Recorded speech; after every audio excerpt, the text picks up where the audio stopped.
Well, it's nice once again to have instructors from the Saddleback College Emeritus Institute. And right now I have someone who is returning, meaning that she's been on with us before, Hetty Williamson. Good to see you. Nice to see you. I'm trying to think when you were on last, a year ago, 2 years? It could have been about that much time. Yeah. And you are a teacher of art media studies. So first of all, welcome, and second of all, what does that entail? Well, art media studies. It's sort of an oleo, sort of an catch bag discipline, but it's basically mixed media. So we do printmaking, but this next semester we're going to focus on collage. Okay, so you look at all different things other than, I would say, straight painting? Other than, well, there's the different disciplines. You have painting and drawing and sculpture, but contemporary art often deals with putting things together. Right. And so that's what we're doing. Right. How long have you been doing this? Well, I've been teaching at Saddleback in the Fine Arts Division for 17, 18 years. I live here in the Village. And as I've phased out, I decided to keep my hand in and move over to the Emeritus Division. So I started in 2016, and in fact, I offered a collage class. Okay. And people really liked that. And they were a little disappointed, some of them, when I taught a more mixed media class. And so I'm responding to popular demand and teaching collage again. To go back to collage. Yeah, and collage is a really interesting subject because it is. Because people think of like scrapbooking, which is wonderful, and my scrapbooking ladies, they bring in all sorts of information for me. But collage has been part of modern art, so we get to tap into everything from Dada, Futurism, every single movement in art. Collage has been an important element, and especially in postmodernism. So, Emeritus deals with not just making art, but developing one's intellectual awareness. And so I really bring in a strong art appreciation. So what defines collage versus just, is it just putting different things together? Yeah, exactly that. And that's kind of the key thing, is that you're taking things out of their context and repurposing them. Okay. And then it also allows people to get when you're doing straight painting, you tend to be so focused on your subject you forget about your composition. So one of the first things I do in the class is do something as simple as just bringing together, working with different shapes. And so we just study how to get them to stick to the surface. We call that attachment issues. Yeah. and then we segue from there. We're going to segue more into dealing with text. And this is like dealing with text just as, and this references an artist who worked with ephemera from the Dada movement, Kurt Schwitters. So, and then working with... Let me, I'm going to hold this up just a little bit so that way Thank you. We can focus in on that a little bit easier, if that's all right. This looks somewhat familiar. And it looks to me, well, in this case, cigarette cutouts, but it can be from magazines, it can be anything. Right. When it's something like that, we call that ephemera.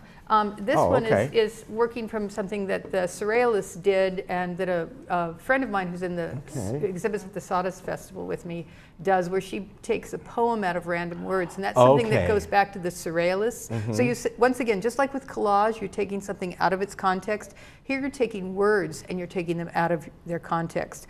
But when I present that lesson, we also talk not only about the surrealists, but we talk about Sister Corita, and then the final thing, this is sort of interesting, this is part of a series of works that I did. And this was tributes to women who made America great. And I'd like to finish out our semester with a tribute piece. It doesn't have to be to a political figure, it could be to a family member. But in this case, this is Frances Perkins, and she's the person probably most responsible besides FDR for Social Security and amending the labor laws. She was the first woman member of the cabinet, and she was the person who got the 40-hour work week and all of that through Congress. Okay, so this to me looks like something you'd almost see in a museum somewhere. In other words, American History Museum or something at that point. So, but in this particular piece, you can see that there's a drawing that I did, patterns that I made, papers that I found, historical documents and they've all been incorporated, hopefully with a good composition, into the finished piece. Yeah, well, it is a good composition. So people coming into this class, what would they need in the way of tools? Basically scissors, just basic materials, stuff. Things. I've had people do things that tapped into, like, they take photocopies of family documents and letters and photos.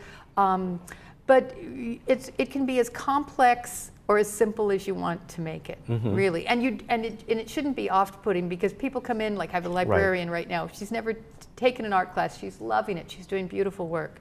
Yeah. It's something like, I'm looking at this one here, the first thing you held up, and this almost looks like a pattern for a quilt or something like that. Exactly. Quilters do really well in this class. Yeah, I would think so, because in many cases they're doing the exact same thing. Exactly, and only we're just, in some cases when we get to the words, when we get to the tribute, putting a little more content in. No, I don't want the quilters to say that I think they don't have content, but right. No, but the quilters do beautiful work. Yeah, oh, they do. The Bonanza, there were some beautiful quilts in the Bonanza. Yeah, they do some great work. So this class is going on right now because we're in the fall semester. You're doing it in the spring as well? Exactly. Okay, and I know coming up soon, not long from now, it will be sign-ups. I think it's starting.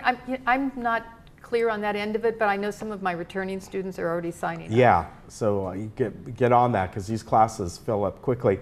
Is this the only one you're doing right now? Here at Emeritus this semester, yes. Okay, you're still at Saddleback? No, I've taken a break. Okay. Yeah, I keep a studio though. I keep a studio in Canyon Road because I do the festivals in Laguna. So you do? Yeah, I need to do my own practice. So at the festivals, which ones do you do? Do you do the Sawdust? I do both the Sawdust and the one affiliated with the Pageant of Masters, the Oh, Festival wow. of Arts, yes. So during the summer, you have two booths going on? I have 2 booths going on. Wow. Yes, and last semester I taught a painting class for Emeritus. I'm not sure I will repeat that. Yeah. That was a little exhausting. Yeah, that's a lot, because that's, what, a 12-hour day down there? Yeah, it pretty much is. Yeah. And you're engaged in talking with people the whole time. Yeah, you are. So at the booths, what do you, is it like a piece like this is what you sell? I had some reproductions of this series at the Sawdust, but I do a lot of printmaking, and I sort of have a lot of different things at the Sawdust at all price points, and at the Festival of Arts I concentrate on pretty much mixed media and acrylic painting. Okay, all right, very good. So your class is called? Art 41X. Okay, and that's good to know. Okay. Okay, it'll be the same for spring? Art 41X, it has the same number? It has the same, yes, it has the same. It has a different ticket number, but the same call letters. Okay, very good. Hetty, good to see you again. And I'm sure I'll see you maybe next year. Or I maybe, hope so. You know what, we always go down and talk to the Sawdust artists, so we'll have to hook up with you next season. There's a lot of Laguna Woods people, especially at the Festival of Arts. Yeah, there are. Good to see you. Nice. All right, we'll be right back. So how do you get...